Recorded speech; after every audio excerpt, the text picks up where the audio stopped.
Hai, kembali lagi dengan saya, Miss Chris, di pembelajaran online akuntansi. Nah, khusus untuk kelas 11 IPS, hari ini kita akan masuk materi baru, masih di bab yang sama, yaitu bab 5 tahapan pelaporan. Materi hari ini kita bahas tentang jurnal pembalik. Nah, yang perlu kalian tahu, jurnal pembalik ini dibuat untuk awal periode berikutnya. Jadi, ketika perusahaan tutup buku atau akhir periode dari akuntansi suatu perusahaan adalah bulan Juli, maka jurnal pembalik dibuat untuk bulan depan, yaitu bulan Agustus. Sebelum mulai pencatatan transaksi, perusahaan perlu melakukan penyesuaian kembali atas beberapa jurnal penyesuaian yang dibuat pada akhir periode akuntansi sebelumnya. Menurut Thomas Sumarsan 2011, pembuatan jurnal pembalik bukan suatu keharusan, tergantung sistem pencatatan akuntansi perusahaan dalam hal pengakuan harta atau beban dan utang atau pendapatan secara konsisten. Oke, kita akan bahas satu persatu, dimulai dari beban yang masih harus dibayar. Apa sih itu, Miss? Beban yang masih harus dibayar? Beban yang masih harus dibayar artinya suatu kewajiban yang sudah menjadi beban dilihat dari segi waktu, tetapi belum dibayar dan dicatat. Contoh, berdasarkan data Persada Travel tanggal 31 Juli 2014, terdapat gaji yang masih belum dibayar sebesar 950.000. Maka, jurnal penyesuaian atas utang gaji tanggal 31 Juli 2014 adalah sebagai berikut. Beban gaji didebit 950.000, utang gaji dikredit 950.000. Cukup mudah dihafal ya. Jadi, ketika ada transaksi untuk penyesuaian atas gaji yang masih terutang atau masih belum dibayar, maka jurnal penyesuaiannya adalah beban gaji debit, utang gaji di kredit. Nah, di Persada Travel mereka tutup buku per 31 Juli 2014. Maka jurnal pembaliknya kita buat yaitu di awal Agustus, yakni tanggal 1 Agustus 2014. Dengan jurnal pembalik, utang gaji di debit, beban gaji di kredit. Ingat, jurnal pembalik adalah kebalikan dari jurnal penyesuaian. Oke. Selanjutnya, beban dibayar di muka. Nah, untuk beban dibayar di muka, ya, kita bedakan antara ketika beban dicatat atau transaksi dicatat sebagai beban atau transaksi dicatat sebagai harta pada saat membuat jurnal umum. Contoh yang pertama, sebelumnya beban dibayar di muka adalah transaksi yang pada saat terjadinya dianggap sebagai harta, tetapi akan menjadi beban di kemudian hari. Contoh yang pertama, berdasarkan data Persada Travel, dibayar sewa tanggal 1 Juli 2014 untuk masa 1 tahun dan dicatat sebagai beban. Pencatatannya sebagai berikut.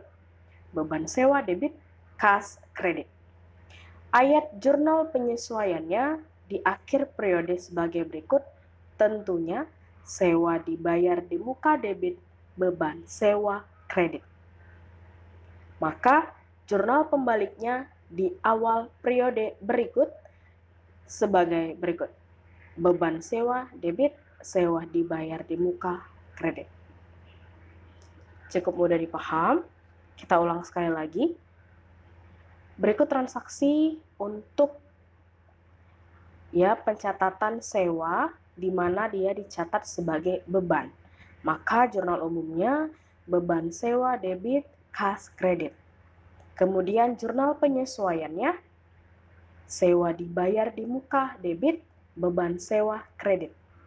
Kemudian jurnal pembaliknya beban sewa debit, sewa dibayar di muka kredit.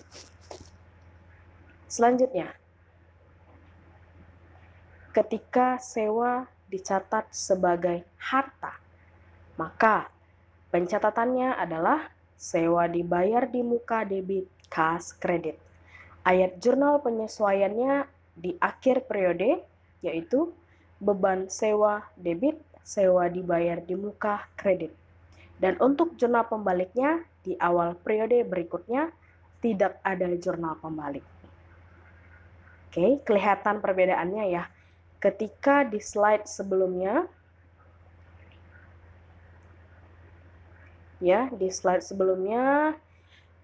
transaksi sewa dicatat sebagai beban, ya, jurnal umumnya yaitu beban sewa debit, kas kredit.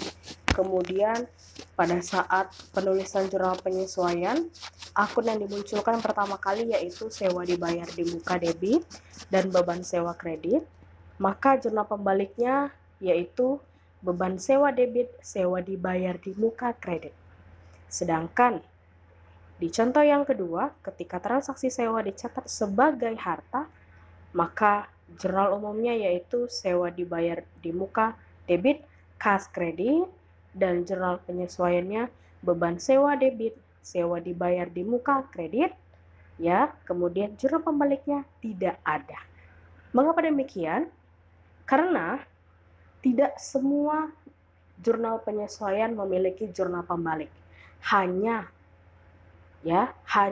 jurnal penyesuaian yang memunculkan akun real yang mempunyai jurnal pembalik. Dalam artian, simpelnya adalah jurnal penyesuaian ketika akun real posisinya bertambah. Oke, bertambah. Harta posisinya di debit dan utang posisinya di kredit. Nah, ketika di contoh yang pertama, di mana jurnal penyesuaian akun yang pertama kali dimunculkan adalah sewa dibayar di muka, ya, sewa dibayar di muka. Contoh yang pertama tadi. Oke, nih. Contoh yang pertama tadi adalah sewa dibayar di muka yang pertama sekali dimunculkan. Maka jurnal pembaliknya adalah beban sewa debit, sewa dibayar di muka kredit.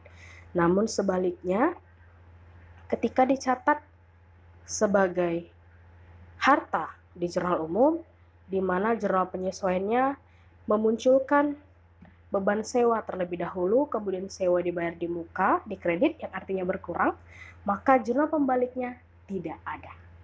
Cukup mudah dipahami ya. Jadi, tidak semua jurnal penyesuaian memiliki jurnal pembalik. Hanya jurnal penyesuaian yang memunculkan akun real atau akun harta dan utang dalam posisi bertambah, di mana harta bertambah di debit, utang bertambah di kredit. Ketika di jurnal penyesuaian harta posisinya di debit, maka terdapat jurnal pembalik. Namun kebalikannya, ketika harta posisinya di kredit, maka tidak ada jurnal pembalik. Begitu juga dengan utang. Ketika utang posisinya bertambah, yaitu di kredit, maka terdapat jurnal pembalik. Namun sebaliknya, ketika utang berkurang di debit, maka tidak terdapat jurnal pembalik. Oke, sudah cukup paham sampai di sini ya. So, selanjutnya mari kerjakan soal latihan untuk pertemuan 5 yang sudah Miss sediakan di link Google Drive berjudul soal latihan pertemuan 5 untuk mata pelajaran akuntansi kelas 11 IPS. Selamat dan semangat mengerjakan. See you next meeting. Bye-bye.